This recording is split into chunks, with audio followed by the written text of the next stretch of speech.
Ukraine says there are now about 95,000 Russian troops within striking distance. US intel indicates that will rise to 175,000. But even that, the defense minister tells me, is an underestimate. Ukraine's defense minister sat down for an exclusive interview with CNN, saying he wants President Biden to take an even firmer stance with Vladimir Putin, make it clear that the U.S. will not hesitate to act if Russia moves to invade Ukraine. Still, the defense minister tells CNN's Matthew Chance the support they want does not include sending American soldiers to fight on their front line. What's up, everybody? Major Retired Richard Ojeda here, and President Biden has faced many challenges since taking office. This is a completely different animal altogether, how he responds to Vladimir Putin. Over the course of who knows what could be days, weeks, months, we don't know. This is not a coincidence or an accident. Vladimir Putin is as methodical and as evil as it gets.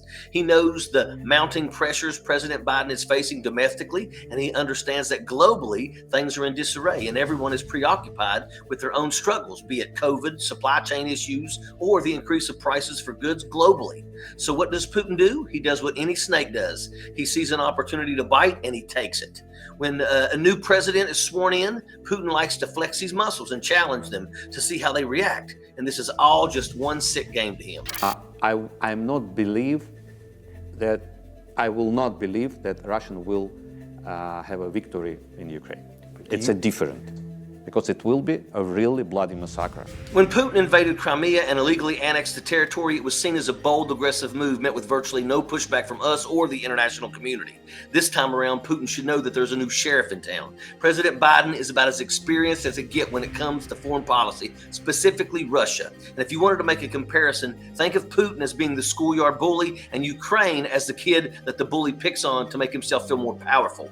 In this analogy, the United States is the biggest kid on the playground, and we have to decide if we stand there and look on as the bully torments the playground. President Biden has to be equally as meticulous and forceful of how he reacts to Putin. And I guarantee you that President Biden has a plan right now, and that the Situation Room, everything is mapped out to a T. We have countermeasure responses for each and every single move that Putin makes. Under Trump, he had no experience. Putin wrapped him around his finger, but now, well, let's just say that it's a little different for Vladimir, and he absolutely feels the pressure. He needs to act or do something so he can feel relevant, so he can boast to his people about how strong and mighty that he is.